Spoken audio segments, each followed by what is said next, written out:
avec comme titre principal Zelensky, lors d'un entretien avec un journaliste, avoue des faits qui étaient pourtant cachés depuis toujours, c'est-à-dire la situation véritable sur le théâtre des opérations quant à cette guerre russo-ukrainienne qui est absolument terrible, et terrible principalement côté ukrainien. Donc il révèle énormément de faits extrêmement intéressants qui, pour tous ceux qui me suivent depuis le début, bah, vous n'apprendrez strictement rien, puisque les faits qui vont vous être révélés par Zelensky lui-même et en vidéo, comme vous allez le voir, eh bien correspondent parfaitement à tout ce que je vous dis depuis toujours.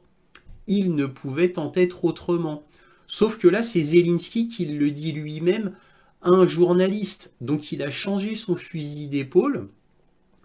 Donc d'habitude, il joue le martyr en disant faut que je frappe toujours plus fort, faut que je mette la Russie à genoux.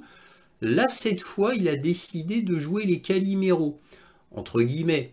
C'est-à-dire de dire, bah regardez, la Russie, elle est tellement puissante, elle tire 12 obus quand on en tire un, elle lance 4000 bombes planantes par mois, et bon, bah je vous en passe des vertes et des pas mûres. Bref, voilà, on va voir tout ça, et je vais vous montrer la vidéo de Zelensky en entretien. Voilà. Donc il dévoile des faits que je vous dis depuis très longtemps. Et ça, c'est bien que la réalité du terrain enfin passe la bouche de Zelensky. D'autres l'ont dit, n'oublions pas cette députée rebelle ukrainienne de la Rada, c'est-à-dire Mariana Bezuglaya, donc qui nous a révélé maintes et maintes faits très intéressants pour détruire la propagande ukrainienne, puisque même si elle est pro-Zelensky, parce qu'elle dit qu'elle est du parti de Zelensky, et le soutient, attention, Mariana Bezuglaya soutient Zelensky, et pourtant, pour elle, ça lui tient à cœur, elle veut que la vérité soit dite dans les médias ukrainiens, afin bah, de mieux, d'être plus efficace contre la Russie. Donc vous voyez, il y a des nuances de gris. C'est pas une rebelle payée par la Russie, etc., comme certains l'ont dit, hein. Bref, donc on va voir tous ces faits très intéressants. On va voir les chiffres donnés par la BBC qui sont enfin rendus publics sans comparaison d'autres chiffres, du Pentagone, de l'Ukraine et que sais-je encore. Là, vous aurez la BBC qui publie ces chiffres et qui ne fait pas de comparaison. C'est-à-dire qu'ils prennent leurs chiffres et qu'ils les tiennent pour chiffres les meilleurs, entre guillemets, parce que eux ont une méthode factuelle pour connaître le nombre de soldats russes morts.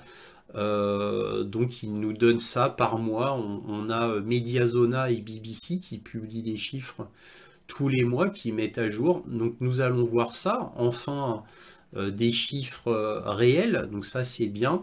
Alors maintenant, quant à la situation du terrain militaire en Ukraine, eh bien bah, ça continue, hein, les Russes avancent toujours. Pakrovsk est pris en tenaille comme c'était prévu et comme je vous l'avais déjà dit dans mes points sur l'Ukraine avec la carte militaire, je vous avais dit que les Russes avaient arrêté leur saillant, c'est-à-dire leur avancée en pique vers Pakrovsk parce que ça rendait ce saillant trop vulnérable et donc ils allaient faire leur méthode habituelle comme ils font depuis toujours, c'est-à-dire qu'ils arrêtent le saillant à quelques kilomètres et ensuite ils font une tenaille. Voilà. Et c'est exactement ce qu'ils ont fait sur Ougledar. Voilà, ou Vuhledar si vous voulez en termes occidentaux. Donc Vuhledar ou Ougledar, eh bien il s'est passé exactement ce que j'avais prévu dans les cartes militaires depuis déjà assez longtemps, depuis plusieurs semaines. Je vous avais dit que selon moi, bah, ils allaient prendre Ougledar en tenaille, puisque c'est leur façon de faire militaire depuis tout le temps. Et bien, bah voilà, bah, il s'est passé ce qu'il devait se passer, et ils ont pris Ougledar en tenaille. Donc, c'en est fini d'Ougledar, bientôt. Pas encore, puisqu'il reste bien entendu des forces ukrainiennes dans cette dernière grande forteresse du front. Pakrovsk, l'énorme nœud logistique, va bientôt être pris. Et Toretsk, ça y est, les Russes ont déjà pris entre 20 et 30% de Toretsk. Donc Toretsk qui est un nœud logistique aussi, bien que infiniment plus petit que Pakrovsk, mais qui est très important aussi. Sur Kupiansk, les Russes avancent toujours. Et sur Kursk, concernant Kursk, eh bien là, les Ukrainiens ont un territoire qui a été considérablement réduit suite à la grande offensive, quoi, je dis grande offensive entre guillemets, hein, suite à l'offensive russe qui s'est faite sur les flancs ouest des territoires conquis par les Ukrainiens dans l'oblast de Kursk. Donc le flanc ouest a été considérablement attaqué. Et là, maintenant, ça s'est réduit comme peau de chagrin. Les territoires qui avaient été gardés par les soldats ukrainiens à Kursk. Et Kursk, ça va être fini très très bientôt. Ils sont en train de se faire écraser, comme on le verra avec les chiffres donnés par TASS, l'agence de presse russe, quant aux pertes ukrainiennes qui sont absolument colossales et qui sont confirmées. Hein. Maintenant, tout le monde le confirme. Ça fait maintenant 2-3 semaines que je vous dis que les grands médias confirment les pertes gigantesques ukrainiennes sur Kursk, puisque tout a été envoyé sur Kursk. Hein, donc les forces ukrainiennes du Donbass ont été dépeuplées pour faire cette grande offensive sur Kursk, avec énormément de matériel inclus. Tout a été confirmé. Je vous ai montré les articles du Washington Post et du New York Times et de Forbes. Tout le monde confirme que c'est une catastrophe absolue sur Kursk. Bon, rien de nouveau sous le soleil, hein, pour ceux qui me suivent, bien sûr. Alors comme d'habitude, cette vidéo est en 3 parties. Les informations générales qui seront suivies de la conclusion. Et enfin, la carte militaire. Commençons. Alors avant que l'on parle de Zelensky qui nous dit la vérité sur le terrain militaire, on va regarder un article de The Kyiv Independent afin que quand même une dernière fois on ait notre Zelensky propagandiste qui s'exprime et nous dise sa propagande, c'est-à-dire absolument n'importe quoi. Commençons. Zelensky estime que les pertes russes sont 6 fois plus élevées que celles de l'Ukraine. Le ratio des pertes militaires ukrainiennes et russes à ce stade de la guerre est de 1 pour 6, a déclaré le président Zelensky le 30 juin dans une interview au Philadelphia Inquirer. En effet, les forces russes ont beaucoup plus de monde, et en effet, nous nous soucions davantage de notre peuple. Nous n'aurons pas plus de monde que la Russie sur le champ de bataille, a déclaré Zelensky. Zelensky a ajouté que le rapport était auparavant de 1 pour 4, mais qu'il est désormais de 6 à 1, compte tenu de la situation dans les directions des villes de Pakrovsk et de Kharkov. Donc là, il disait, avant, on tuait 4 Russes pour un Ukrainien mort. Mais là, désormais, ça se passe tellement bien pour nous, tout va tellement bien pour nous, que là, avec Pakrovsk et Kharkov, là, sur ces fronts-là, on arrive à faire 6 Russes tués pour un Ukrainien mort. Vous imaginez? Selon l'état-major général ukrainien, la Russie a perdu plus de 540 000 soldats en Ukraine depuis le début de l'invasion à grande échelle en février 2022. Ce chiffre comprend à la fois les tués et les blessés.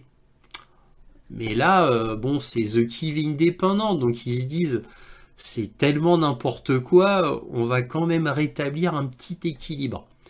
Grâce à des recherches open source, Mediazona, un média indépendant russe, en collaboration avec la BBC Russie, a confirmé les noms de 64 000 soldats russes qui ont été tués depuis le début de l'invasion à grande échelle par la Russie en février 2022. Le Kyiv Independent n'a pas pu vérifier ces données de manière indépendante. Alors ces données et toutes les données, bien sûr. Zelensky a déclaré que la guerre repose sur la technologie et que celui qui sera le plus avancé gagnera. Alors là, on a l'impression de réentendre Zaloujny, il y a 1 an et demi à peu près, qui disait bah oui, nous, si on avait des armes laser, des vaisseaux spatiaux et des Terminators, bah oui, on aurait une chance de gagner. Et là, c'est les propos de Zaloujny qui disait ça dans The Economist. Et je ne rigole pas en disant ça, hein.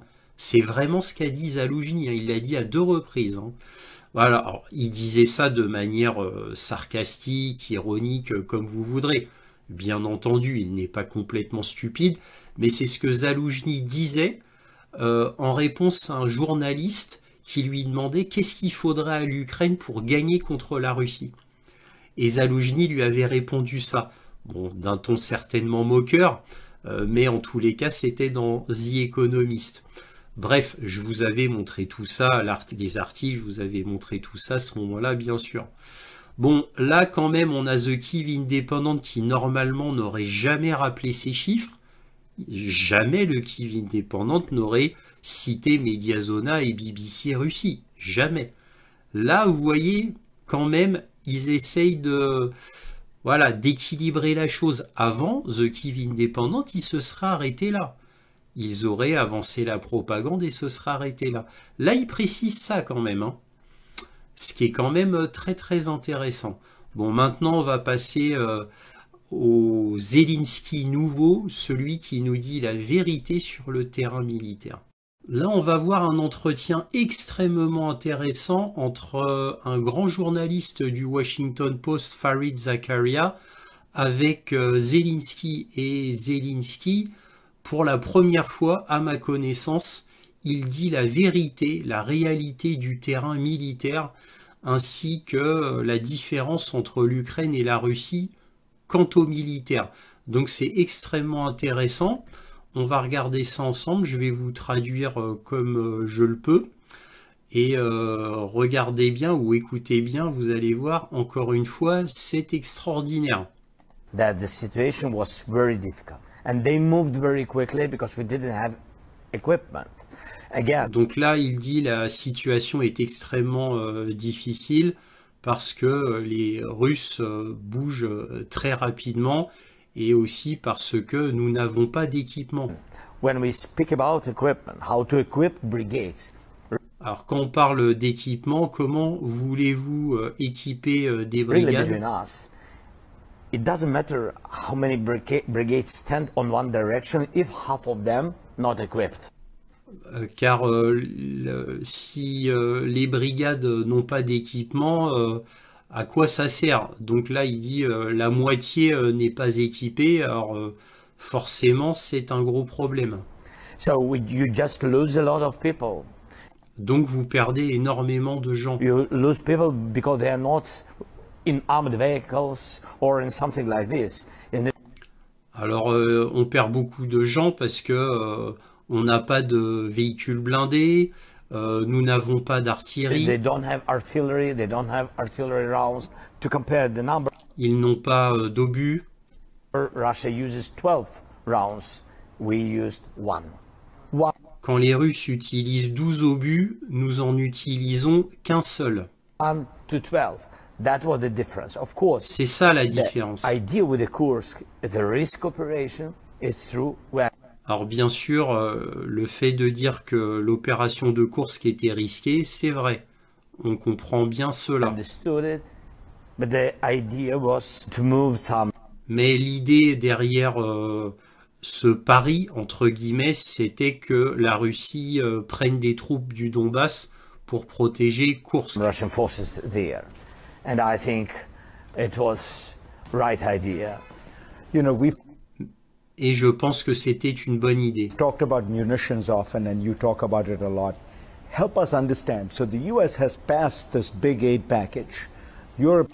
Alors le journaliste dit mais vous nous dites souvent que vous manquez d'équipement, de munitions, mais les États-Unis ont envoyé un gros paquet d'argent. Has passed aid packages. Why is that not translating into enough munitions for you now? Alors pourquoi cela ne se transforme pas en munitions pour vous maintenant? Is it that there isn't enough supply, or is it that you need more aid? Everything. A lot of different reasons. First, it goes very slowly. Second, Alors d'abord, l'arrivage des munitions arrive très lentement. we need 14 brigades to be ready. On a besoin de 14 brigades pour être prêt. Until now, we don't have, from this package of brigades, we didn't equip even 4. Mais on peut équiper que 4 brigades sur les 14. So you wanted to equip 14 brigades, and We you want it. have not been able to equip Not, 4. no, it's too much. It's too much for the. That's why we used our interior production of drones. Not enough, but we did it. It goes.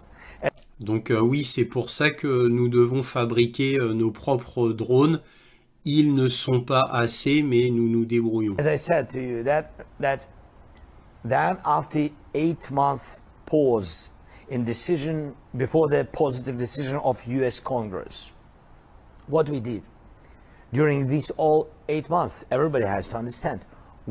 Donc là, le fait que pendant 8 mois, les États-Unis nous ont presque rien donné, parce que quand il dit rien, c'est faux, bien sûr. Les États-Unis ont tout le temps donné, mais presque rien par rapport à avant. Ça a duré 8 mois, donc il dit, vous devez comprendre que cette pause a fait que cela nous a affaiblis considérablement. We used all we could. We moved what we have in reserves and what we have in. Là, nous avons dû prendre tout ce que nous avions dans nos stocks pour équiper au minimum nos brigades. Storages or what reserves brigades who we need now, what they had, we took all their weapons. Là, tout ce que nous avions, on l'a pris. Maintenant, on n'a plus rien. You have also been trying to persuade the United States and Europe to allow you to use the weaponry to strike into Russia. Explain why this is important. What do you want to hit in Russia that you think you should be allowed to hit? Everybody is looking the decision of the United States. Everybody's waiting. Bon, là, il dit, bien sûr, on attend la décision des États-Unis pour pouvoir frapper en profondeur en Russie. For such decisions. After that, they make decisions. It's true. And so we wanted very much to use this weapon and just to attack these jets on the military bases, not civilians infrastructure, military bases. So you just want to be able to.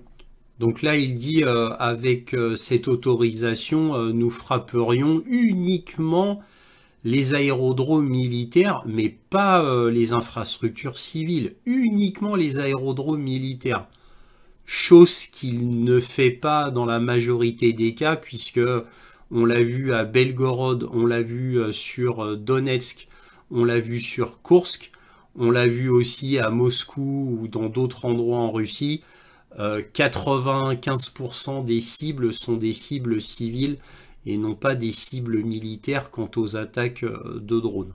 To attack the bases that are being used to launch these weapons, these planes, these missiles. Yeah, because these jets,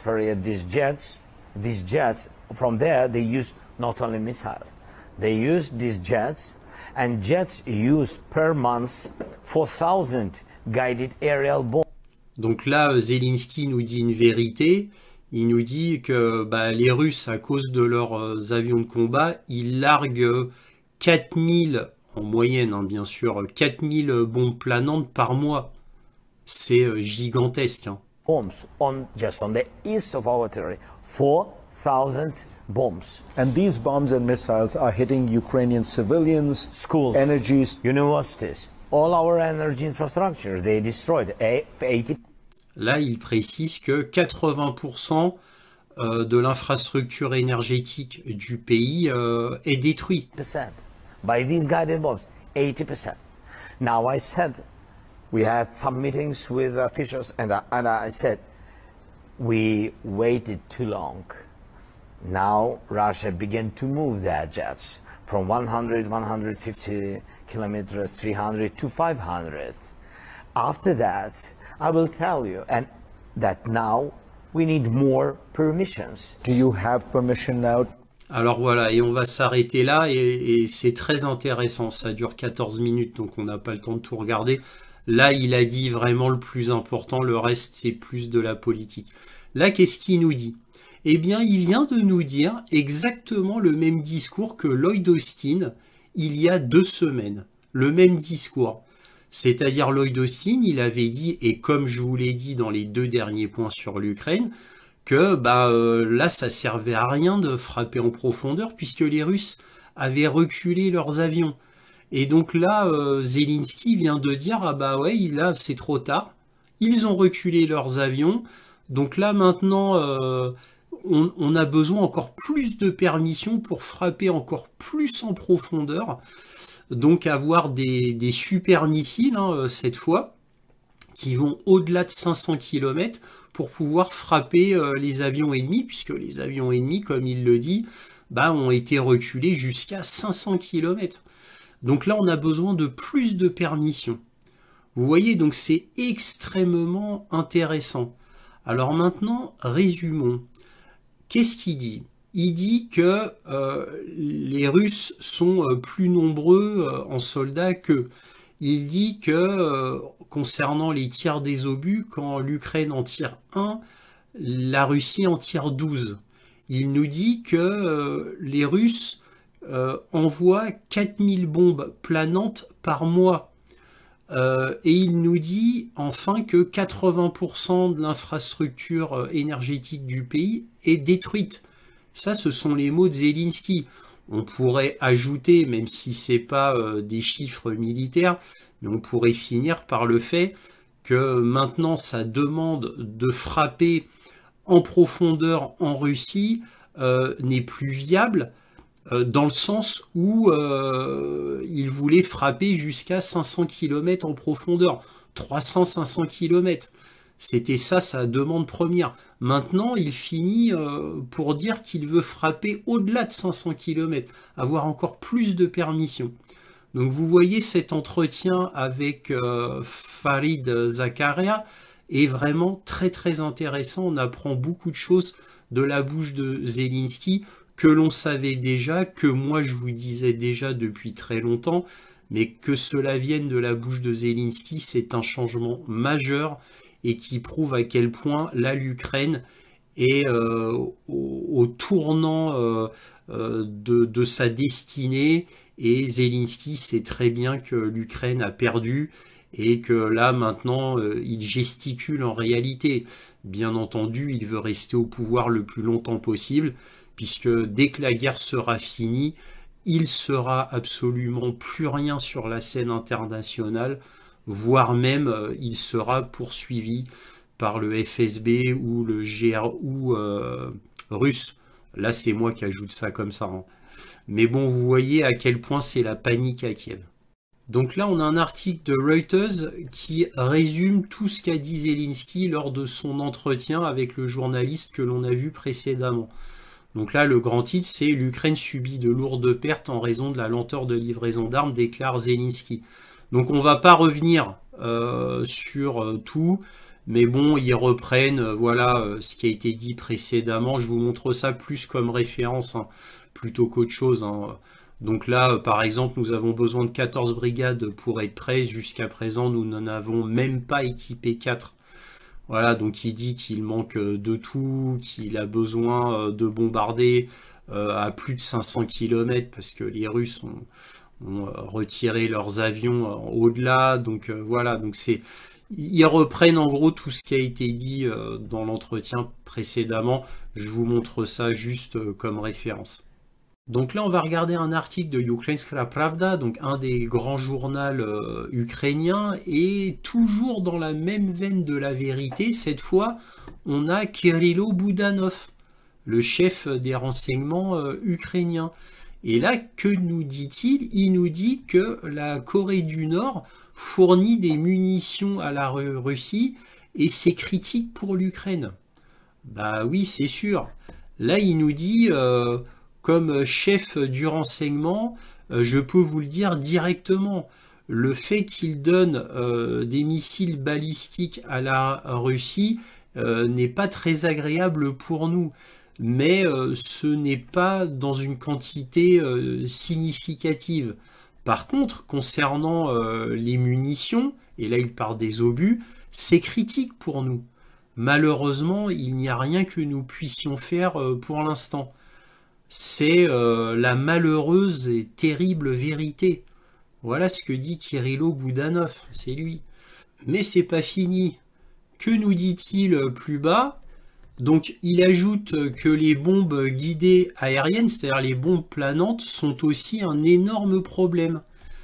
Autre chose, citation de sa part, la production de bombes planantes guidées a augmenté, et je ne veux pas effrayer qui que ce soit, mais cela a augmenté de plusieurs fois, disons-nous. Donc vous voyez, même Boudanov admet que la production russe a augmenté de plusieurs fois de fabrication de bombes planantes. Donc tout ça est extrêmement inquiétant pour l'Ukraine, puisque l'Ukraine a de moins en moins de munitions de tout genre, hein, obus, missiles, etc. Mais la Russie produit toujours plus d'obus, toujours plus de missiles, toujours plus de véhicules blindés, etc. Donc là, je vous rappelle que la Russie, là, en 2024, produit entre 4,5 et 5 millions d'obus par an. Hein, c'est ce qui est annoncé par le ministère de la Défense russe pour 2024. Voilà. Donc, évidemment, comment voulez-vous que l'OTAN puisse suivre? C'est juste absolument impossible. Et encore une fois, bien sûr, faut parler des missiles, des obus, des véhicules blindés, des chars, etc. Bien entendu. Donc la Russie produit de plus en plus et l'Ukraine a de moins en moins d'équipements. Alors bien évidemment, cela ne peut se finir que d'une seule manière. Hein. Donc là, c'est bien. Encore une fois, là, on est dans la vérité. Donc the truth. Hein. Donc ça, c'est bien, pourvu que ça dure. Là, on va regarder un article du Washington Post qui est très intéressant puisqu'on est toujours dans le registre de la vérité. Alors attention, la vérité entre guillemets, hein, ça reste The Washington Post. Hein. C'est comme The New York Times, ça reste quand même des journaux purement côté démocrate, anti-Russie, anti-Trump. Bref, vous m'avez compris. Mais il y a des forts relents de vérité. On va lire le plus important. L'Ukraine est en train de saigner. Elle ne peut pas se battre éternellement. Soutenir l'Ukraine aussi longtemps qu'il le faudra ne correspond pas à la réalité de ce conflit. Donc là, on va simplement lire ce que j'ai souligné en jaune, mais je tiens à dire quand même que The New York Times, The Washington Post, ces journaux-là, eux, très souvent interviewent des soldats, des commandants, des capitaines ukrainiens, etc. Donc là, ils ont interviewé des soldats. Et là, que nous dit The Washington Post? En écoutant leurs histoires, on se rend compte que l'Ukraine est en train de saigner à blanc. Sa volonté de se battre est plus forte que jamais, mais son armée est épuisée par une guerre incessante de drones qui ne ressemble à rien de ce qui se passe dans l'histoire du combat. La formule de l'administration Biden pour soutenir le conflit, aussi longtemps qu'il le faudra, ne correspond tout simplement pas à la réalité de ce conflit. L'Ukraine n'a pas assez de soldats pour mener une guerre d'usure indéfinie. Elle doit intensifier ses efforts pour être suffisamment forte pour parvenir à un règlement décent. 3 choses à dire sur ce paragraphe qui dit tout. Hein. Première chose à dire, bon, ça reste The Washington Post, encore une fois, un journal démocrate. La volonté de se battre de l'armée ukrainienne plus forte que jamais, rien n'est plus faux. Il y a 3 semaines, je vous ai montré les dires du général Sievski, le chef d'état-major ukrainien, qui disait que son plus grand problème, c'était que le moral des troupes était au plus bas et qu'il devait combattre ça en premier. Je vous l'ai montré il y a 3 semaines, dans le point sur l'Ukraine. Donc déjà, ça, c'est faux.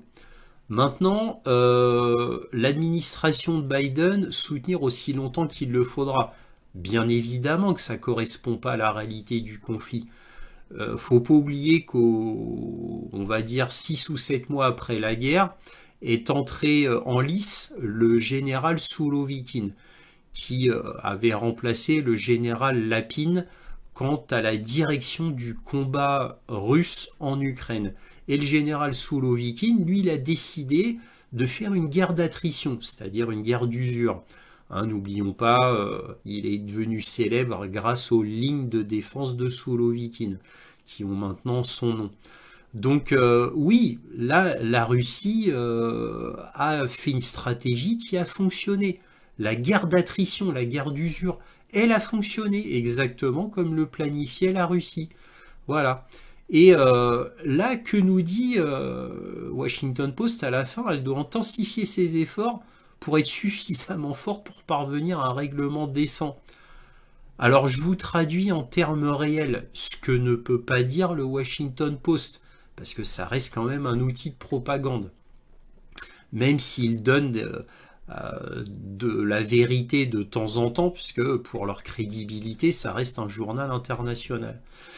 Alors, je vous traduis la réalité. Là, ça veut dire qu'elle doit intensifier ses efforts pour que, juste à temps que les États-Unis soient prêts pour dire stop, afin que l'Ukraine capitule de manière, entre guillemets, assez digne.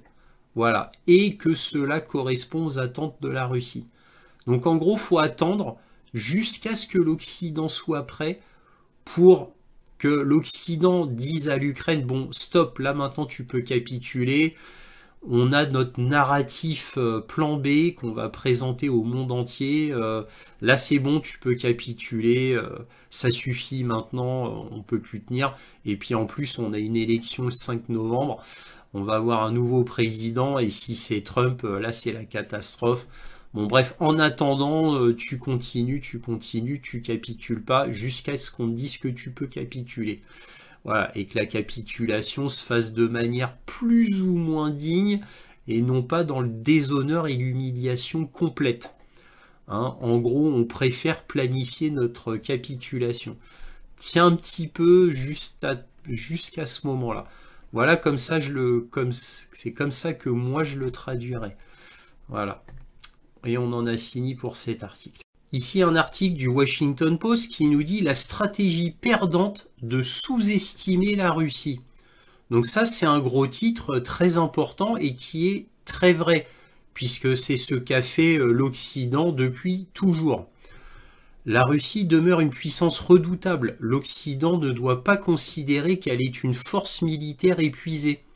Alors vous voyez, ça c'est très bien qu'il y ait ce rappel du Washington Post, parce que comme je vous l'ai dit depuis maintenant plus de 2 ans, où je faisais des vidéos moqueuses, où je disais oui, ils pensent que les soldats russes sont des alcooliques, qu'ils prennent de la drogue pour pouvoir se battre, parce qu'ils n'ont pas envie de se battre en réalité, donc ils sont obligés de prendre de la drogue. Le fait qu'il n'ait plus d'obus, puisqu'ils en ont utilisé tellement qu'au bout d'un moment, ils en auront plus. Les missiles, ils en ont tiré tellement. Ah là, on vous promet, c'est épuisé. Vous vous souvenez, je vous avais fait toutes ces vidéos moqueuses. J'en ai fait des dizaines et des dizaines, donc je ne vais pas revenir là-dessus. Mais c'est bien que le Washington Post reconnaisse le fait que l'Occident ait sous-estimé la Russie en disant ah oui, ça y est, ils en ont trop utilisé, c'est épuisé, ça ils en ont trop utilisé, c'est épuisé. Et je ne vous parle pas de la valeur des soldats russes, des moins que rien, qui n'ont aucune discipline, qui savent pas se battre, qui ont des fusils quelquefois des années 45, qui doivent manger de vieilles rations parce que la Russie n'a plus l'économie pour donner à vraiment bien à manger à ses soldats. C'est sans fin, c'est ce que disaient les grands médias. Et on s'est aperçu que c'est de la propagande, bien évidemment. La propagande très lourde, voire grotesque, mais voilà, qui a duré pendant plus d'un an et demi, même dans les grands médias. Bref, voilà ce qu'on peut lire de plus saillant. Par exemple, on a beaucoup parlé du succès impressionnant de l'Ukraine qui a réussi à couler ou à paralyser une partie de la flotte de la mer Noire de Poutine, mais à quelques exceptions près, selon l'étude Chatham House, les navires détruits ou mis en service étaient des navires très vieux ou limités. La marine russe n'a rien perdu de sa capacité de combat en mer, conclut l'étude, et les capacités de projection de puissance mondiale de Moscou sont intactes. Ah, ça c'est bien.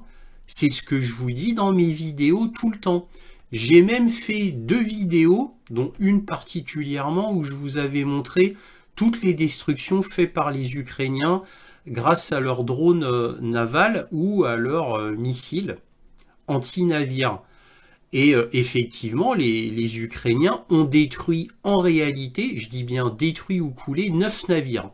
Ils en ont détruit ou coulé 9, dont 2 navires importants, et on ne peut pas dire que c'est des petits navires, dont le plus important était le premier détruit, coulé, on va dire, qui était le Moskva, un navire amiral important, on peut le dire, important, de la navire russe.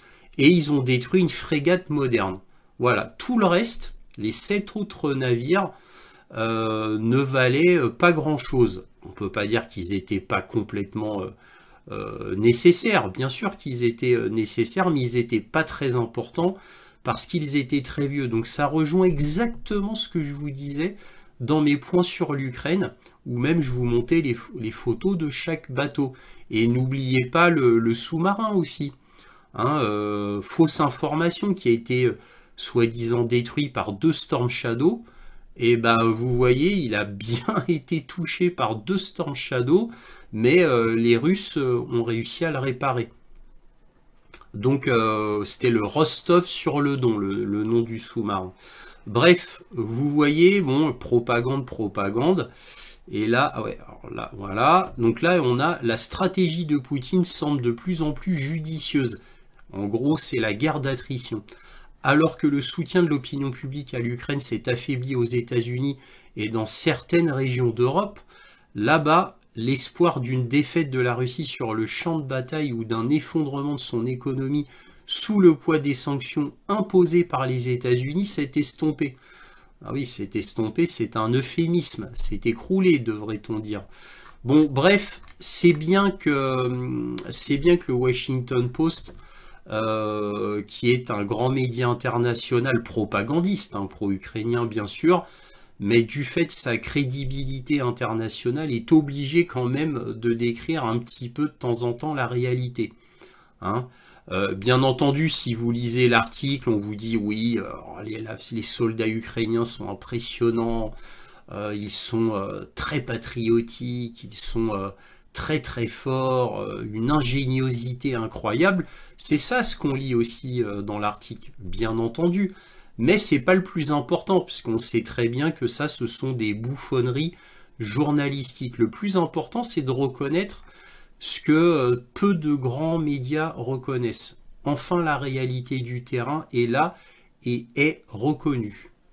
Alors là, on va lire un article exceptionnel, puisqu'en 2 ans et demi, un article de ce genre n'est paru qu'une fois dans un grand média, et je dis bien qu'une fois.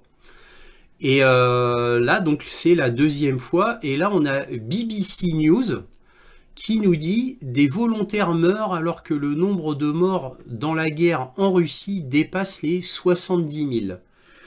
Donc là, BBC News nous dit qu'il y a 70 000 soldats russes morts depuis le début de la guerre. Selon les données analysées par la BBC, plus de 70 000 combattants russes sont morts en Ukraine, et pour la première fois, les volontaires, des civils qui ont rejoint les forces armées après le début de la guerre, représentent désormais le plus grand nombre de personnes tuées sur le champ de bataille depuis le début de l'invasion à grande échelle de la Russie en 2022. Donc là, ils donnent leur méthode, la nécrologie, les photos, les funérailles publiées dans toute la Russie, les médias et les réseaux sociaux. Bref, ils font un tour complet pour avoir des informations. Alors, ils ont raison quand ils disent il y a plus de 70 000 combattants russes morts en Ukraine, puisque en fait, là, ils reprennent leurs propres chiffres, hein, c'est-à-dire BBC et Mediazona, puisque c'est à peu près ça que dit BBC Mediazona, et principalement Mediazona. Mediazona dit 67 400, quelque chose comme ça. Mais bon, en réalité, ils ont raison, il y a plus de 70 000 morts côté soldats russes depuis le début de la guerre. Faut toujours ajouter 5 000 à peu près. Alors avant, j'ajoutais 10 000 parce que dans leur comptabilité, ils ne comptaient pas. Alors je vous parle de ça il y a plus d'un an. Hein. Ils ne comptabilisaient pas les milices de Lugansk et de Donetsk parce qu'ils considéraient qu'elles ne faisaient pas partie de l'armée russe. Mais ça fait belle lurette que les milices de Lugansk et de Donetsk font partie de l'armée russe. Ça fait longtemps maintenant. Donc maintenant, ils comptabilisent. Donc ils arrivent à 70 000 combattants, un peu plus. Et ils ont raison. Moi, mon estimation de tout ce que je lis, je rajoute 5 000. À peu près, hein, évidemment, c'est à la louche. Mais moi, je dirais qu'il y a 5 000 qu'on ne sait pas, qu'on ne peut pas comptabiliser. Parce que forcément, il y en a qu'on ne peut pas comptabiliser, disparus, etc. pour X raisons. Donc, faut compter, je dirais, ça ne reste que mon opinion, 75 000 morts pour être plus proche de la réalité des soldats russes depuis le début de la guerre. Je vous rappelle que Ukrainska Pravda dit, eux, dans les plus de 600 000 morts. Kiev dit entre 140 000 et 600 000 morts. Voilà, bon ça c'est ce que dit les médias, les grands médias ukrainiens. Les États-Unis disent dans les 240 000 morts. Bref, on a de tout. Alors eux, ils balancent des chiffres comme ça. C'est leurs estimations, mais ils ne font aucun comptage. C'est-à-dire l'Ukraine et l'Occident, eux, ne font que des estimations au pif. Vraiment au pif. Voilà, ils font aucun comptage. Ils n'ont pas leur propre méthode comme BBC News, Mediazona, qui eux font un comptage sérieux à partir de données factuelles. Les autres, ils ne disent que au pif, comme ça, leur estimation, comme ça les arrange. Alors, évidemment, ce n'est pas du tout sérieux. En tout cas, moi, c'est la première fois que je vois BBC News qui publie comme ça, sans comparer, en disant « Ah oui, mais les Ukrainiens disent ça, le Pentagone dit ça. » C'est la première fois que je vois que leur chiffre qui est publié.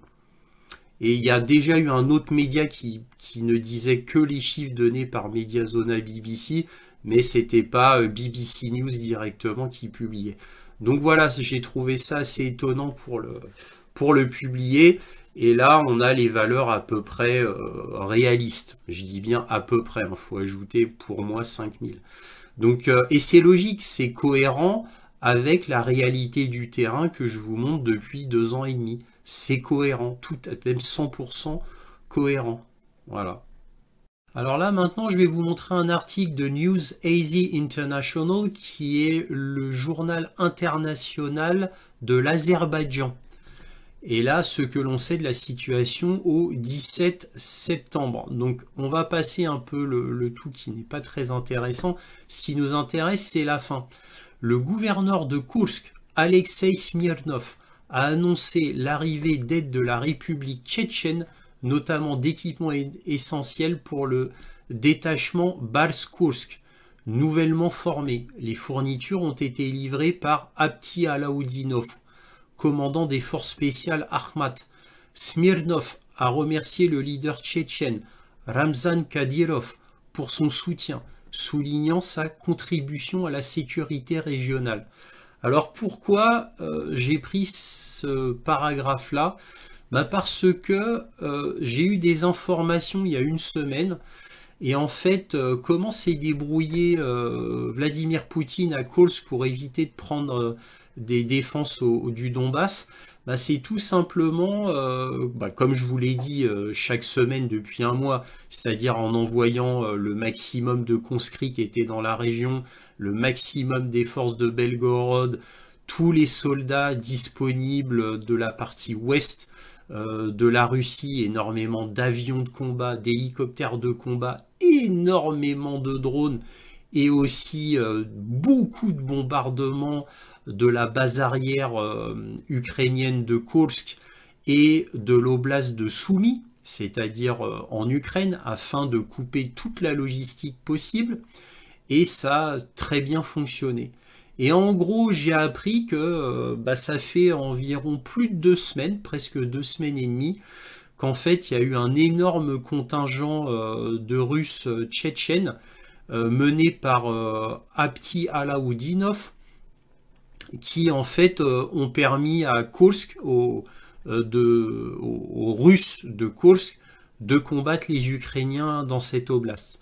Voilà le secret. Alors je l'ai appris qu'il y a 1 semaine, mais en fait ça fait 2 semaines et demie qu'ils sont là-bas, d'après ce que j'ai compris. Donc c'était très très intéressant à souligner. Et là, que lit-on? Apti Alaoudinov, commandant des forces spéciales Akhmat, a fait état de la présence d'instructeurs militaires étrangers dans la région de Soudzha. Alors Soudzha, c'est la toute petite ville qui est à Kursk, qui est tenue, qui était tenue par les Ukrainiens, parce que là, d'après ce que j'ai compris, Soudzha n'est plus tenue vraiment par les Ukrainiens, vu qu'il y a eu une retraite en panique de beaucoup de soldats à Soudzha vers la frontière russo-ukrainienne, qui se dirigeaient vers Soumy. Et donc, c'est la panique totale à Soudzha. Donc, les forces ukrainiennes tenaient Soudzha, qui était un hub important énergétique de gaz et qui alimentait et qui alimente l'Europe.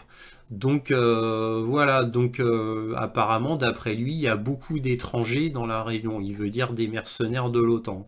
Selon lui, ces instructeurs ne sont pas en première ligne, mais stationnés dans la région. Les forces spéciales russes ont réussi à éliminer l'infanterie ukrainienne qui tentait de fortifier ses positions près de Soudzha. En direction de Donetsk, Alaoudinov a noté que les forces ukrainiennes sont confrontées à une détérioration de la situation, de nombreux soldats refusant apparemment de se battre ou d'obéir aux ordres. Bon, ça n'a rien de nouveau. Ça fait 7-8 mois que c'est déjà comme ça, sauf que maintenant c'est extrêmement massif, comme je vous l'ai déjà démontré la semaine dernière. Donc ce journal azerbaïdjanais dit des choses tout à fait intéressantes. Alors, on va voir dans ma source Simplicus the Thinker, en relation avec les forces spéciales Armat, ce que pense Apti Alaoudinov de ceux qui se rendent aux forces ukrainiennes. Vous allez voir, c'est édifiant. Donc là, on va voir ce que dit Simplicus the Thinker, une de mes sources qui, je vous le rappelle, est un analyste militaire américain. Et là, vous allez voir une vidéo de Apti Alaoudinov. C'est lui, hein, juste un extrait, hein, c'est juste plutôt pour référence que je vous montre ça. Et là, que dit-il? Il dit de manière assez surprenante, Apti Alaoudinov dit aux Tchétchènes russes qui se sont rendus volontairement aux forces armées ukrainiennes de donner des coups de pied dans les rochers. C'est une expression russe qui veut dire allez vous faire voir, vous êtes rendu aux forces armées ukrainiennes, maintenant on veut plus de vous. Il ne veut pas les récupérer et ne soutiendra pas leur retour, c'est-à-dire qu'il confirme qu'il n'y aura pas d'échange de prisonniers avec ces soldats qui se sont rendus aux forces armées ukrainiennes. Ceux qui se sont volontairement rendus, vous êtes complètement délirant si vous pensez qu'on va demander à ce qu'on fasse un échange du fait que vous ayez été capturé. En réalité, je ne vous respecte pas du tout. Je ne pense même pas que vous méritez de vivre. Je suis surpris de ce que vous êtes en train de faire. Vous vous êtes rendus comme des filles. Est-ce que vous allez continuer à vivre? Est-ce que vous allez continuer à regarder vos fils dans les yeux? Pour être honnête, quand vous avez été capturé, vous avez abandonné tout, en gros, il veut dire toute dignité, toute fierté, quoi, en gros. Hein. Bon, en gros, pour lui, il n'existe plus hein, en tant qu'homme, en tant que soldat. Alors, c'est très intéressant parce que moi, ça m'a fait sourire quand j'ai vu ça, parce que c'est tellement typique des soldats russes tchétchènes. C'est tellement typique. Alors, eux, ils sont musulmans. Hein. Vous voyez derrière Ahmad et vous voyez derrière Ramzan Kadyrov, juste derrière. Hein. Parce que c'est leur chef aux soldats tchétchènes. C'est Ramzan Kadyrov. Et Ramzan Kadyrov, lui, est totalement loyal à Vladimir Poutine. Et Ramzan Kadyrov considère Poutine un peu comme son idole même. Hein. Il l'admire énormément, Poutine, Ramzan Kadyrov. Bon, bref, le chef des forces d'Armat, ici, donc lui, typiquement, en fait, quand des soldats sont entourés et qui n'ont plus aucune chance, bah, pour lui, la seule façon digne, c'est pour un soldat tchétchène de continuer, c'est de se battre jusqu'à la mort, pour qu'ensuite ils soient vus comme des martyrs et ils soient honorés dans leur famille, etc.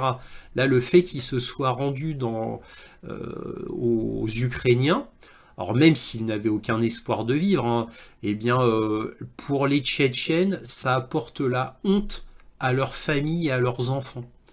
Voilà, donc c'est absolument terrible de faire ça.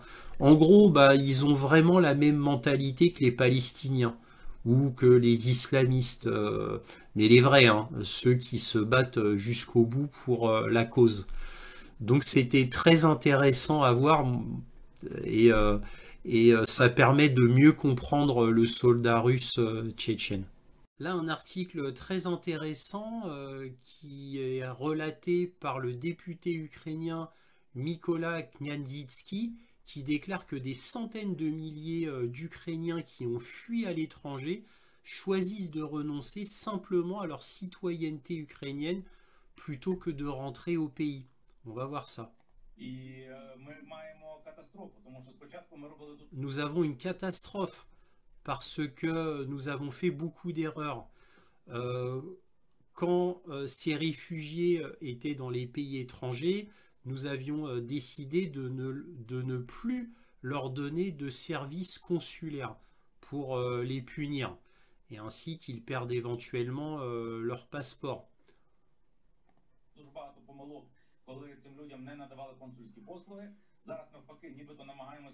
Maintenant, on fait le contraire. On essaye de leur donner un service consulaire à ces réfugiés ukrainiens.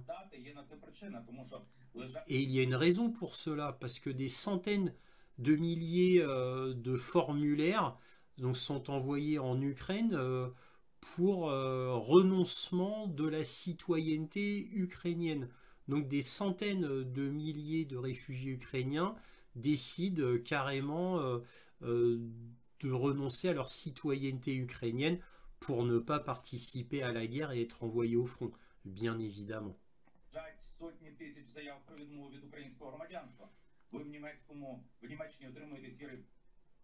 Vous obtenez un passeport gris en Allemagne. Alors là, je ne sais pas du tout ce que c'est. Il y a des gens qui sont à l'extérieur de l'Ukraine depuis un long moment et ils peuvent avoir deux passeports et ces gens-là simplement renoncent au passeport ukrainien.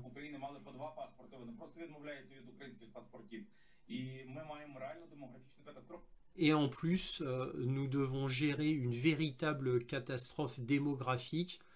Donc en plus de ce problème de citoyenneté ukrainienne. Et là, on a le journal ukrainien Euromaidan qui a publié une statistique choquante, mais bon, en réalité tout à fait logique. selon laquelle l'Ukraine a à la fois le taux de mortalité le plus élevé et le taux de natalité le plus bas du monde entier. Donc c'est cet article-là d'Euromaïdan. Donc rien ne va plus côté ukrainien, mais tout cela, je vous en ai déjà parlé. Pas du renoncement de la citoyenneté ukrainienne, mais du fait que les Ukrainiens ont un taux de mortalité du fait de la guerre qui est tellement gigantesque qu'évidemment, ils ne pouvaient en être autrement quant à ces statistiques choquantes. Alors comme d'habitude, depuis plus d'un mois maintenant, je vous donne les chiffres des pertes ukrainiennes données par TASS, l'agence de presse russe, qui est la seule source qui donne quelque chose de précis quant aux pertes ukrainiennes. Donc là, d'après la Russie, les Ukrainiens ont perdu plus de 15 300 soldats, gravement blessés ou tués, 124 chars immobilisés ou détruits, et là je vous fais pas le décompte exact des véhicules blindés par type, c'est pas très intéressant. On va dire que tous les véhicules blindés, de manière générique, il y a 929 véhicules blindés qui ont été immobilisés ou détruits.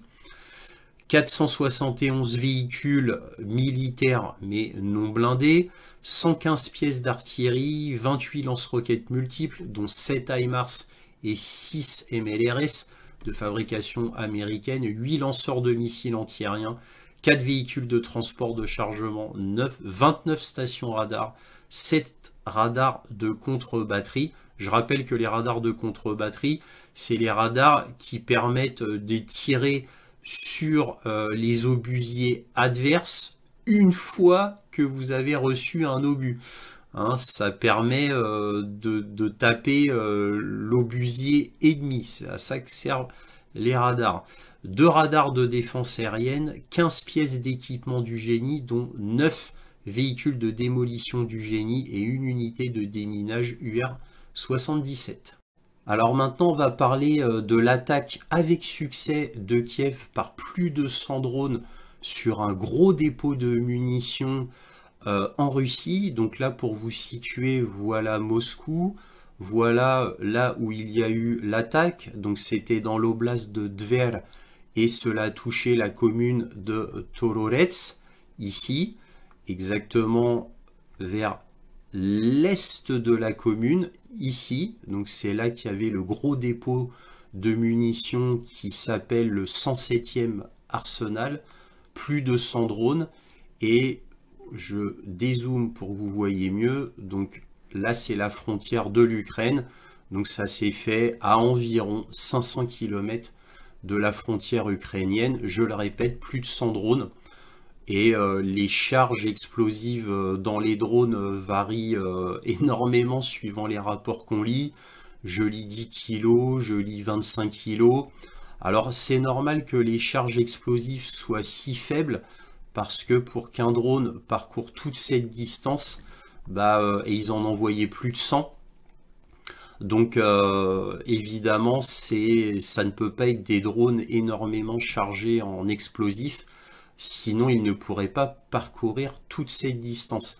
Donc là, on va regarder une analyse de Simplicus the Thinker, donc l'analyste militaire américain que j'utilise souvent, qui lui est un spécialiste, et qui lui dit l'Ukraine frappe le 107e arsenal russe coup dur ou coup bas en termes de relations publiques.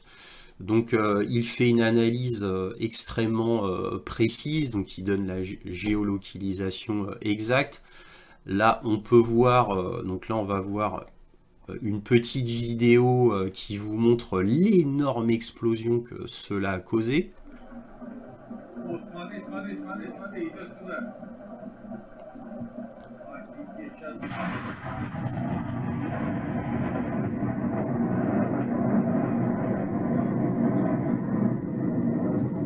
Alors là, c'est une énorme explosion qui a été causée là où il y avait les bunkers, hein. On va le voir sur une carte. Et là, de moindre importance sur le côté ouest de l'arsenal, on va voir ça plus précisément. Donc, je vous montre d'abord une tête de l'arsenal. Voilà. Là, c'est ici qu'il y a eu une énorme explosion hein, sur le pourtour. Là, une moindre explosion, mais quand même importante, bien sûr. Et donc, que nous dit Simplicus the Thinker? Il nous dit que cet arsenal était connu depuis longtemps, depuis 1965, donc par le gouvernement américain, quand on avait fait un rapport. Et ce rapport de la CIA avait alerté la Russie, mais c'est qu'en 2018 qu'il y a une rénovation de cet arsenal. Et ils ont construit des bunkers, donc en béton moderne. Et la Russie, en 2018, avait affirmé que c'était le plus sûr au monde et qu'il pouvait résister aux frappes nucléaires. Alors ça, c'est mauvaise traduction, et aux tirs standards de missiles. Donc, bon, c'est une exagération. À mon avis, c'est exagéré. Bon, il y a un petit coup de propagande, évidemment. Et là, qu'est-ce qu'on peut voir ici? On peut voir que la plupart des munitions étaient entreposées à l'extérieur, comme on peut le voir avec les satellites occidentaux Maxar. Donc, en fait, comme il n'y avait pas assez de place, comme c'était un gros dépôt de munitions, toutes les vieilles munitions étaient déposées à l'extérieur, donc un peu aux intempéries, on peut le dire.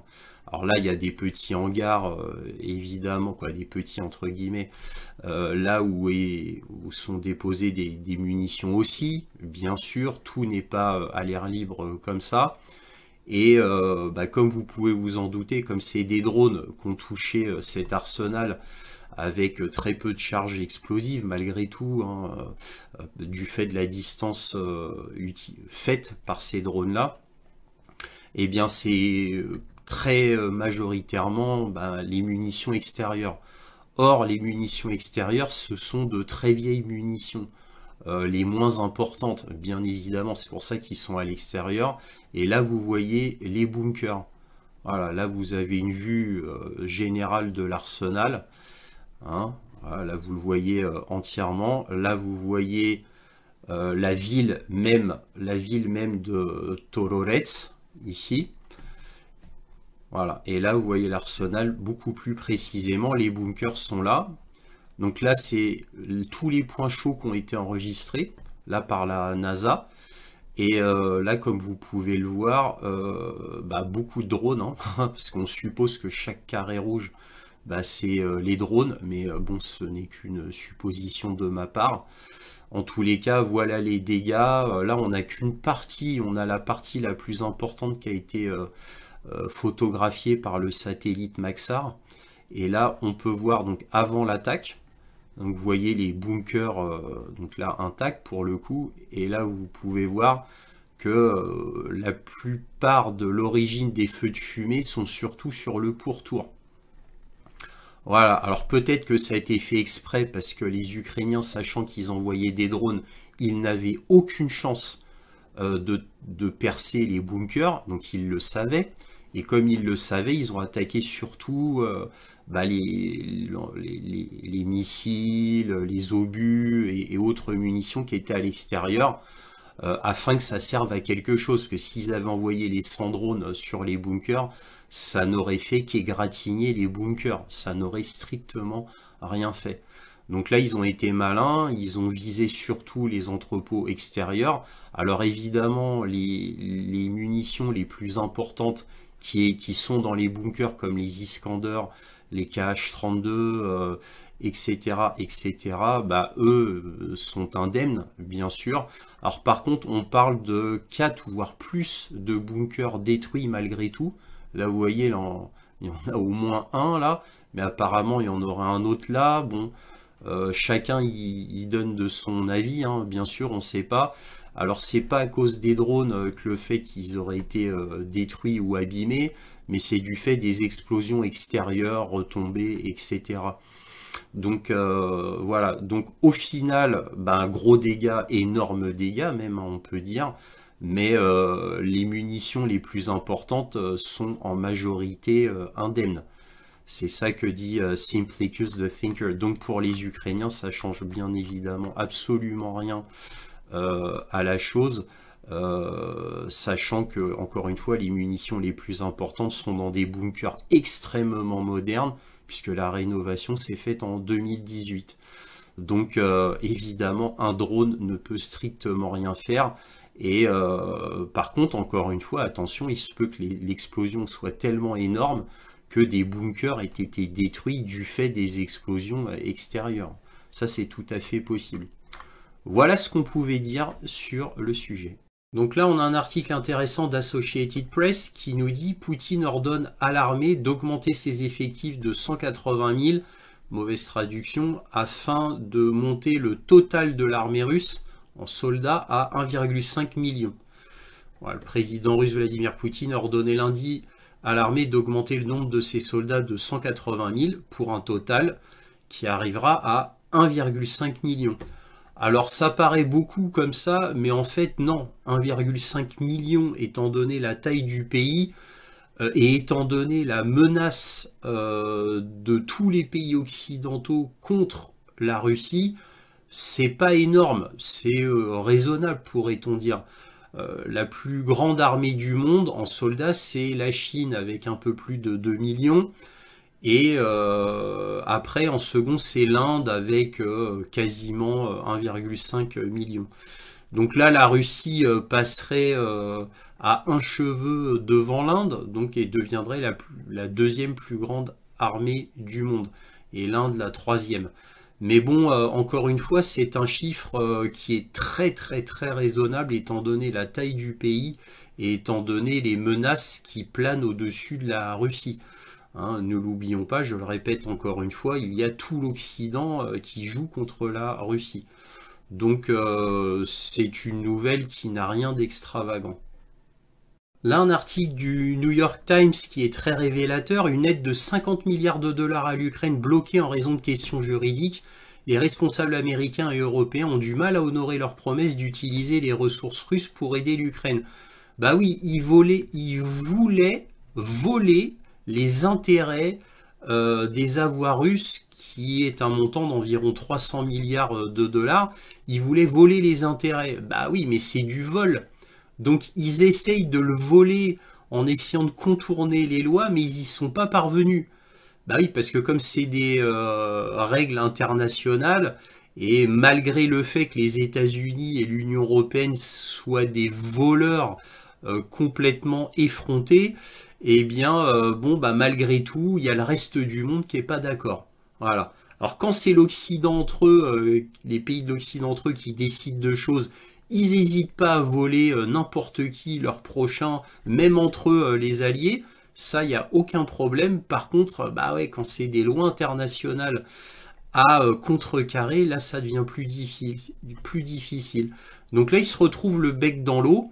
Et bah, évidemment, ce qui est une très mauvaise nouvelle pour l'Ukraine, bien évidemment. Bon, il faut dire qu'en plus, la Russie avait dit que s'il le faisait, c'est-à-dire qu'il volait les intérêts des 300 milliards, la Russie a dit que dans ces cas-là, elle bloquerait plein d'actifs qui sont en Russie. Et il y en a énormément d'actifs occidentaux en Russie.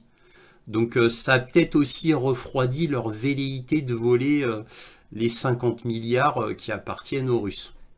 Alors là, un article du Washington Post qui nous dit « Meta », donc Meta c'est Facebook, interdit le média d'État russe RT pour des actes d'ingérence étrangère. Voilà, donc ça c'est les États-Unis qui ont imposé des sanctions à RT. Alors déjà, on a l'Union européenne qui avait interdit en Europe RT et Sputnik, ce qui était un scandale monstrueux. Eh bien, le premier amendement aux États-Unis, normalement, qui est protégé par la Constitution, c'est-à-dire la liberté d'expression, eh bien, est mis à mal, bien évidemment. Et là, il y a Meta qui interdit. Alors, c'est pas Zuckerberg lui-même qui a décidé d'interdire Meta. Zuckerberg a été interviewé et il a lâché candidement qu'en fait, c'est le gouvernement qui est venu le voir et qui l'a obligé à faire ça. Donc, vous voyez, bah alors évidemment, vous allez me dire, il n'était pas obligé d'entériner la décision gouvernementale. Après tout, il n'a pas de compte à rendre à l'État pour ça. Eh bien si, il a eu peur. Bah, après 2 tentatives d'assassinat sur Donald Trump, je ne peux pas jeter la pierre à Zuckerberg. je ne peux pas lui jeter la pierre. Au moins, il a eu le courage et l'honnêteté de le dire en public, comme quoi il a été bien approché par le gouvernement américain et très précisément la CIA. Et ça, c'est Zuckerberg qui l'a dit hein, dans une interview. Bon, donc c'est comme ça, hein, la censure continue, hein, faut surtout pas dire la vérité. On sent quand même que le gouvernement américain est en panique. Hein. Avec Elon Musk, tous les ralliements avec Trump, les 2 tentatives d'assassinat manquées, Robert Fico, la tentative d'assassinat manquée sur Fico, le Premier ministre slovaque, etc. Ils sont en panique, hein. Plus ce qu'il se passe sur le front ukrainien, tout s'effondre autour d'eux. Hein. Donc là, ils en sont à des actions désespérées. Malheureusement, il est aussi possible qu'il fasse quelque chose de fou, justement. Donc, faut quand même être très vigilant. Là, dans la même veine, on a The Hindu Times, donc un grand journal indien, qui nous dit « Les États-Unis appellent l'Inde à interdire le réseau médiatique d'État russe RT. Des responsables du ministère des Affaires étrangères affirment que cela ne nous concerne pas. » Alors les responsables du ministère des Affaires étrangères indien, bien sûr.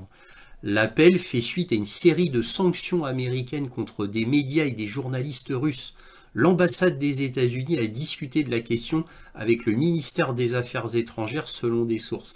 Alors bon, je vous donne tout de suite le résultat parce que ça c'était au 15 septembre. L'Inde a envoyé bouler le gouvernement américain, bien entendu. Il ne pouvait en être autrement. Mais vous voyez combien de fois Anthony Blinken a été voir Xi Jinping et Modi pour leur supplier de dire à la Russie qu'il retire ses troupes d'Ukraine. Vous voyez un petit peu jusqu'où ça va. On atteint le pathétique. Hein. Notre ministre des Affaires étrangères qui était séjourné, Stéphane Séjourné, lui aussi il a tenu le même discours, mais lui qu'à Xi Jinping et pas à Modi. Donc vous voyez jusqu'où on en est arrivé, quoi. On en arrive au plus grand des pathétiques diplomatiques. Vous vous rendez compte un peu cette ingérence? Mais ils ont un tel culot, une telle arrogance, un tel mépris des autres, hein, comme eux ils se sentent les maîtres du monde, donc ils ont l'habitude que normalement ces pays-là, plus ou moins, obéissent au doigt et à l'œil, mais c'est fini ce temps-là, c'est fini. Alors que peut-on dire en conclusion? Eh bien j'ai envie de vous dire, il n'était pas trop tôt. Enfin Zelensky, de sa propre bouche, donne des vérités concernant le terrain militaire en Ukraine. Il dit les choses telles qu'elles sont. Voilà, il ne joue plus, on va dire, les quémandeurs auprès des États-Unis pour toujours plus de missiles, toujours plus d'obus, toujours plus d'avions. Tout ça, il a arrêté. Certes, il continue de dire qu'il veut la possibilité de frapper en profondeur la Russie avec quelques missiles. Mais bon, voilà, il ne joue plus sur la quantité qui lui manque. Parce que là, je pense qu'il s'aperçoit que c'est fini. Mais là, il joue sur la capacité de frapper les aérodromes russes en profondeur. Bon, bref, c'est ridicule. Cette dernière demande ne changera rien. Comme l'avait déjà précisé à plusieurs reprises Lloyd Austin, hein, donc l'équivalent du ministre de la Défense américain. Donc tout cela est ridicule. Alors il est obligé de dire la vérité parce que sur le terrain, on ne peut plus le cacher. Tous les grands médias maintenant, internationaux bien sûr, hein, pas les médias français, mais les grands médias internationaux comme The Economist, Wall Street Journal, New York Times, Washington Post, je ne vais pas tous les citer, Forbes, etc., ce sont des articles que je vous ai montrés et qui disent la vérité sur le terrain. Voilà, parce qu'on est obligé de la dire au bout d'un moment. Ça ne peut pas durer. Donc dire que les Ukrainiens sont tellement astucieux, tellement disciplinés, et comme un soldat ukrainien vaut 10 soldats russes, ils peuvent encore faire des merveilles. Hein. On ne sait pas ce que les Ukrainiens peuvent nous sortir de leur chapeau, etc. etc. Bon, toute cette propagande grotesque, ça y est détruite, c'est fini. Maintenant, on voit dans les médias d'énormes cimetières ukrainiens absolument terribles. Par contre, aucun grand média ne montre des cimetières russes. On nous montre que les cimetières ukrainiens. Posez-vous la question pourquoi? Et oui, contrairement à l'Ukraine, la Russie n'a pas eu besoin d'étendre considérablement ses cimetières. Puisque, comme vous l'avez vu dans cette vidéo, d'après BBC aidé de Mediazona, il y a plus de 70 000 morts côté soldats russes. Moi, à mon avis, c'est plutôt 75 000.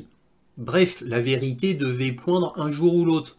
Quant à cette ex-grande offensive sur Kursk, bah, elle se finit comme elle se devait de finir, et comme je vous le dis depuis le samedi 10 août, voilà, donc ça s'est fini en jus de boudin, mais encore une fois, c'est même pas moi qui vous le dis, hein. Déjà, la conclusion d'un analyste finlandais dans Forbes, article que je vous avais montré, déjà, c'était prévu que ça se finisse par une catastrophe. Plusieurs médias déjà le disaient, que ça n'avait aucun sens militaire. Eh bien voilà, ça y est, c'est une véritable catastrophe, comme il se devait d'être. Il ne pouvait pas en être autrement. Donc, Kursk, c'est fini. Toretsk est en train d'être prise. Coup sur Kupiansk, les Russes avancent. Paklovsk a été prise en tenaille. Ça va être la fin. Ougledar, pareil, c'est prise en tenaille. Ça va être la fin. Sur Tchassivyar, les Russes avancent. Doucement, mais ils avancent toujours. Et ils font une tenaille aussi sur Tchassivyar. Bien évidemment, hein, on ne change pas une équipe qui gagne. Donc c'est toujours la même stratégie militaire côté russe, toujours cette guerre d'attrition, cette guerre d'usure, qui marche parfaitement bien à 100%, puisque le but des Russes, c'était qu'ils aient le minimum de pertes pour la maximum d'efficacité, tout en épuisant au maximum les forces ukrainiennes, c'est-à-dire les forces de l'OTAN.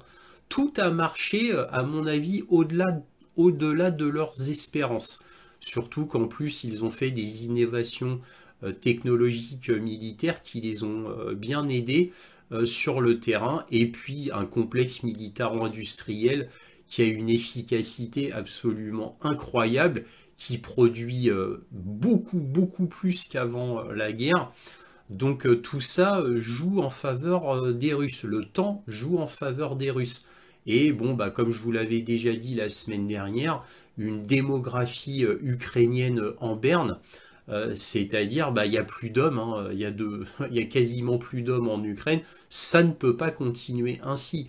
Donc comme l'image que je vous donne depuis toujours, c'est-à-dire l'image de l'Ukraine, c'est comme un homme qui est en train de tomber au ralenti, on sait qu'il va se casser la figure, on le voit, mais c'est lent.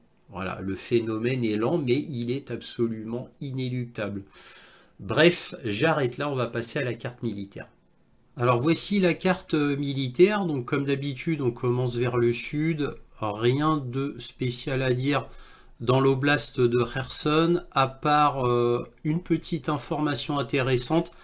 Toute cette partie du Dniepr s'est asséchée, pas complètement, il reste, on va dire, l'équivalent d'une rivière, mais ça s'est beaucoup asséché suite au barrage de Kakhovka qui avait été détruit par les Ukrainiens ici. Donc ici, évidemment, le Dniepr s'est largement on va dire, augmenté, hein, il est devenu plus grand ici, mais bon, ça commence à s'assécher, hein, et surtout au nord. Alors, est-ce que ça va permettre aux Ukrainiens ou aux Russes de pouvoir traverser le Dniepr ici? Non, de toute manière, c'est encore marécageux, hein, bien sûr, mais c'était à noter. Dans la région d'Orirov, ici, très localement, rien de spécial à dire. Là, les Russes ont fait une avancée. Donc, une avancée importante sur Gouliavier. Donc, là, ils ont pris la ville complètement. Donc, alors, quand je dis ils ont pris la ville complètement, ça demande à être confirmé parce que On me dit complètement, il y en a qui disent à 80%. Bon, on va dire de toute manière, ils vont la prendre complètement dans les jours qui viennent, au pire des cas. Donc on peut dire que c'est fait. Sur Ougledar ou Vuhledar, comme on voudra, eh bien la dernière grande forteresse sur le front. Là, vous voyez, j'ai mis une petite barre en bleu, c'est pour surligner la route principale qui alimentait Ougledar. Route principale, et ça fait longtemps qu'elle a été bombardée, très très longtemps. Donc Ougledar, ça fait un moment qu'elle est plus approvisionnée, de toute manière. Et du fait qu'elle soit plus approvisionnée, c'est pour ça que les Russes peuvent faire des avancées. Voilà, là ils se sont beaucoup rapprochés. Ils étaient là il y a, on va dire, 2 mois à peu près. Ils se sont beaucoup rapprochés. Pourquoi? Parce que avant, Ougledar pouvait faire pas mal de tirs d'artillerie, missiles, drones. Ils ont quasiment plus rien. On peut dire qu'ils ont plus rien, hein, sans exagération. Donc ça a permis aux Russes d'avancer considérablement et de faire leur stratégie typique habituelle, c'est-à-dire la prise en tenaille, au lieu d'y aller frontalement. Parce qu'au début, ils y allaient frontalement au début, les Russes, il y a 1 an et demi, 2 ans.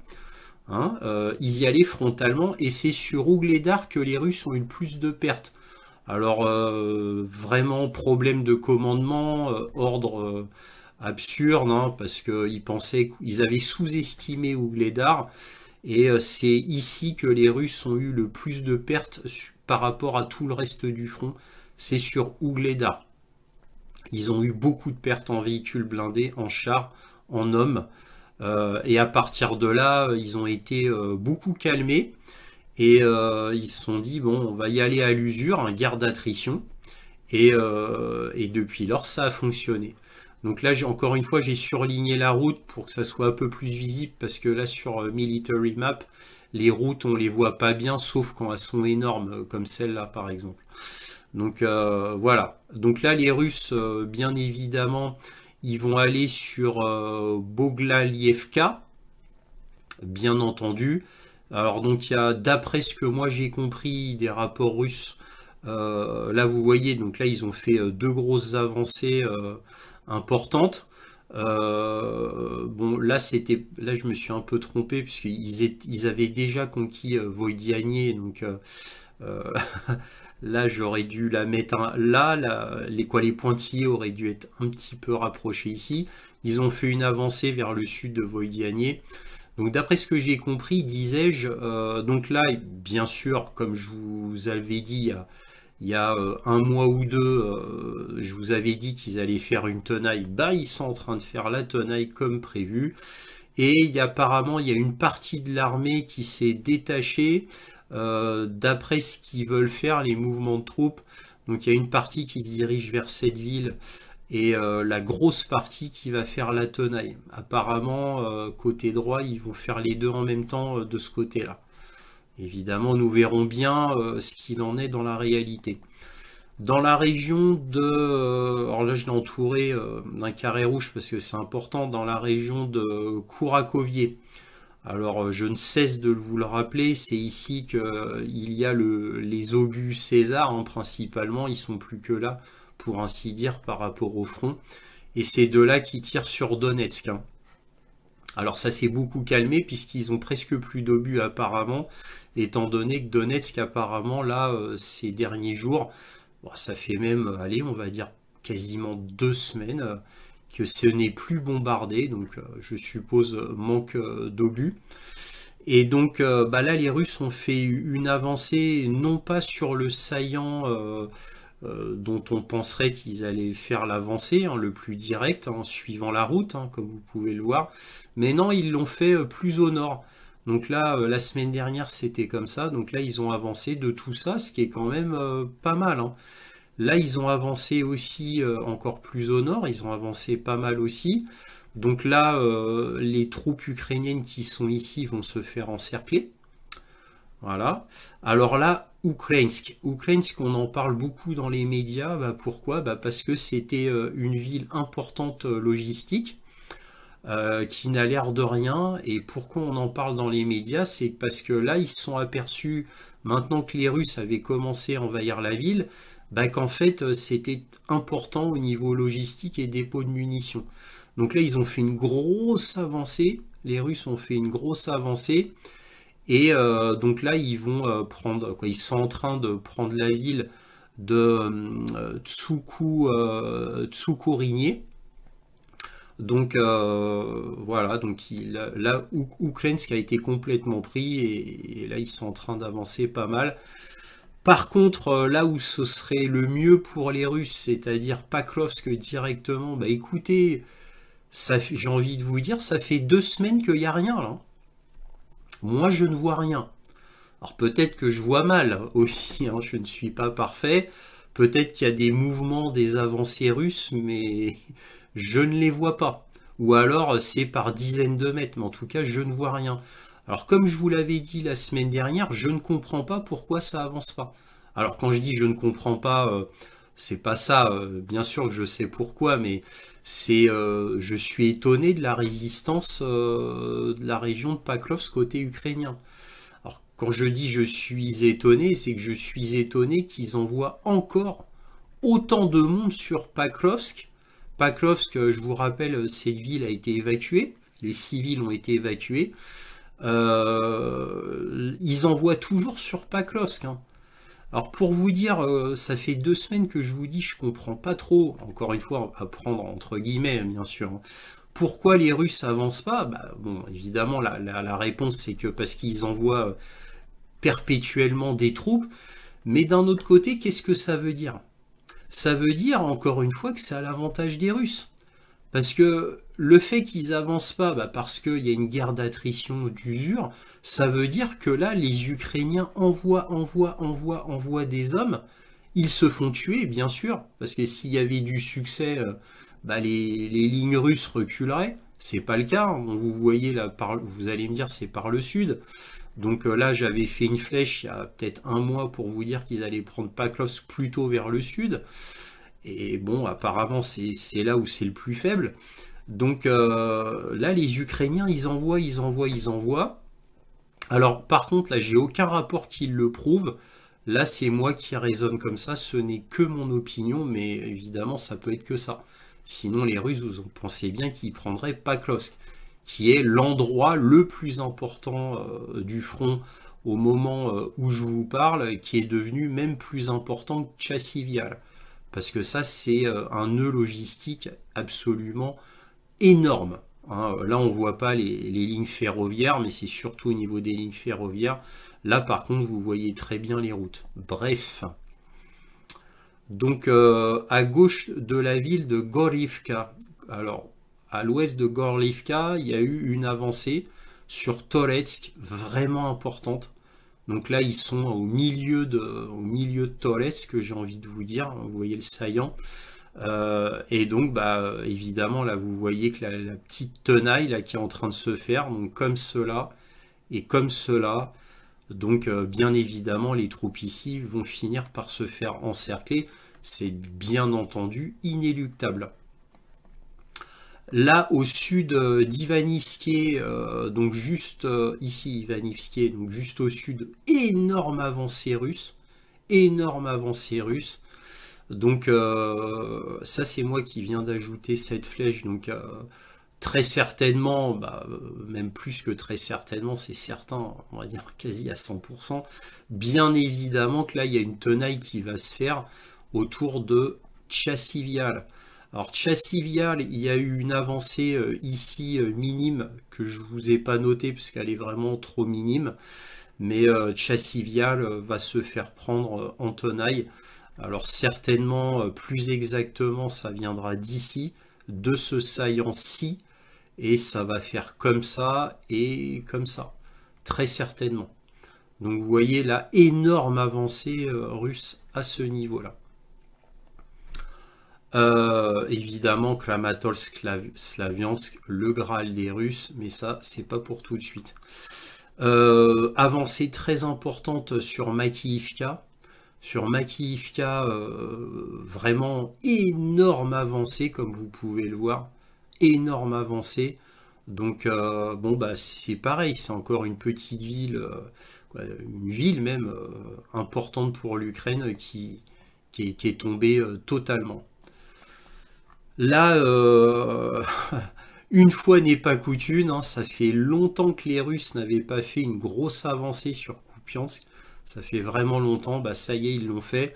Et ils ont mis un pied dans Petropavlovka. Petropavlovka. Ils ont mis un pied dans la, plus qu'un pied même dans la ville. Donc là, grosse avancée russe, bah, comme vous pouvez le voir un peu partout sur le front. Alors maintenant sur le front nord de Vovchansk. Alors là c'est une erreur.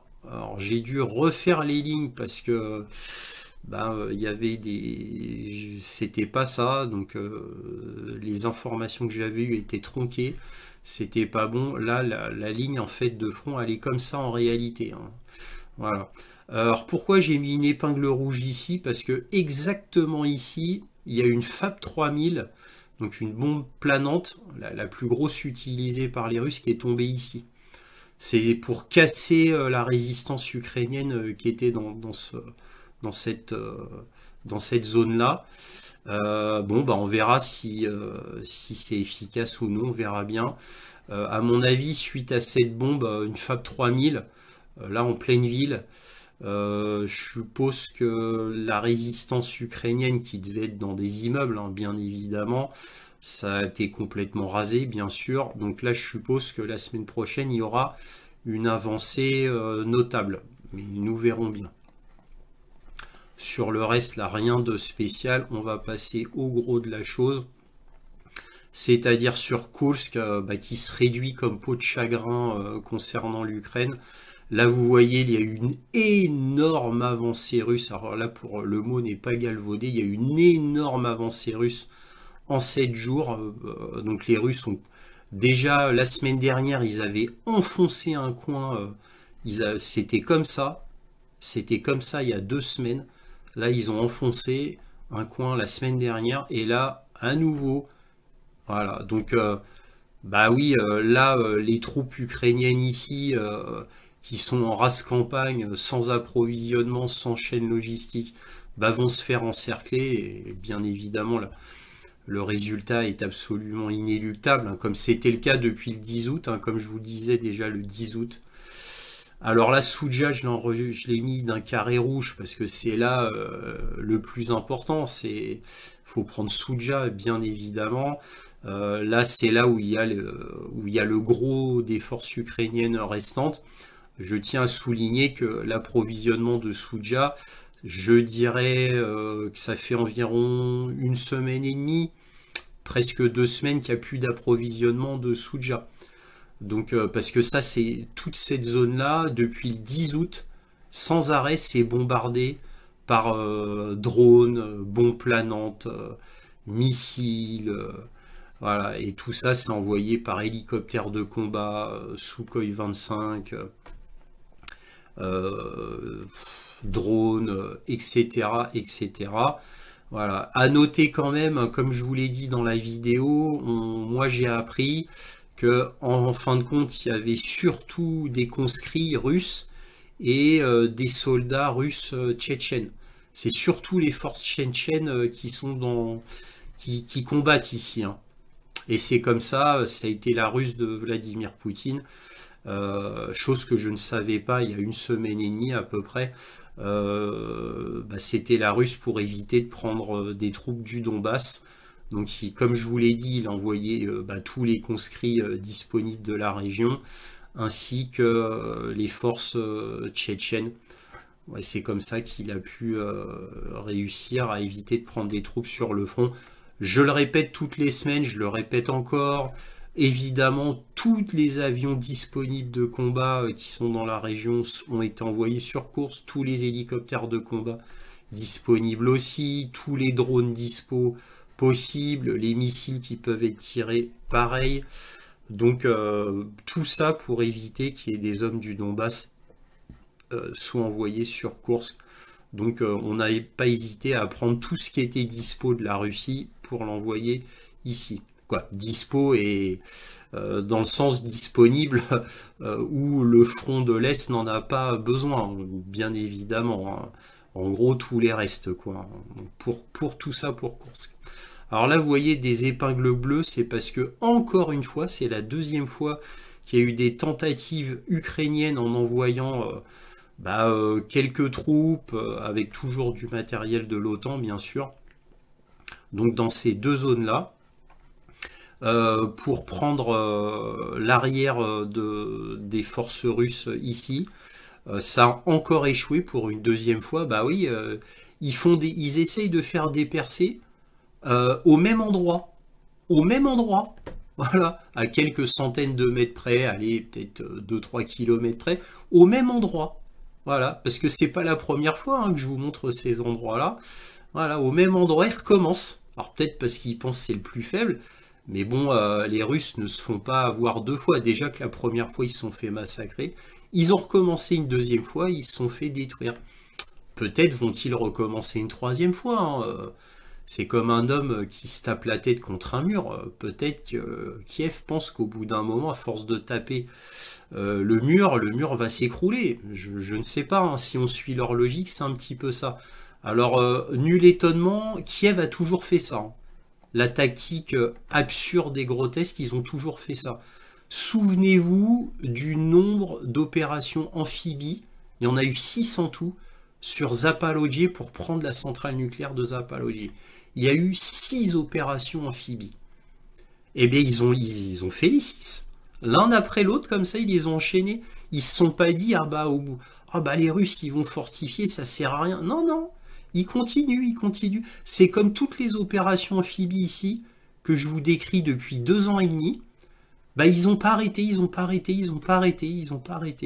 Voilà, il n'y a que récemment qu'ils ont arrêté, mais c'est récent. Voilà. Alors qu'à force de... Ils se disent pas que les Russes ont renforcé suite à leur attaque, surtout quand il y a eu Klinky. Klinky, ça a duré des mois, ils ont envoyé toutes les forces qu'ils pouvaient sur Klinky. C'était la plus grosse force amphibie envoyée pour prendre Klinky. Bon, ils se sont fait massacrer. Voilà, même si ça a duré des mois, hein, et bien après Klinky, ils ont recommencé à faire des petites opérations amphibies tout le long comme ça. Bon, maintenant ils ont arrêté, mais vous voyez, voilà, c'est pour ça que je vous dis, c'est vraiment que de la stratégie de communication, mais rien de militaire. Bon, allez, j'arrête là. Voilà, c'était la carte militaire. N'oubliez pas, si cette vidéo vous a plu, un pouce, éventuellement un abonnement si ce n'est déjà fait, et peut-être même un petit don, lien dans la description, si mes vidéos vous plaisent, et cela m'aide à publier régulièrement. En tous les cas, merci à tous de votre soutien à cette chaîne, et toujours, soyez curieux.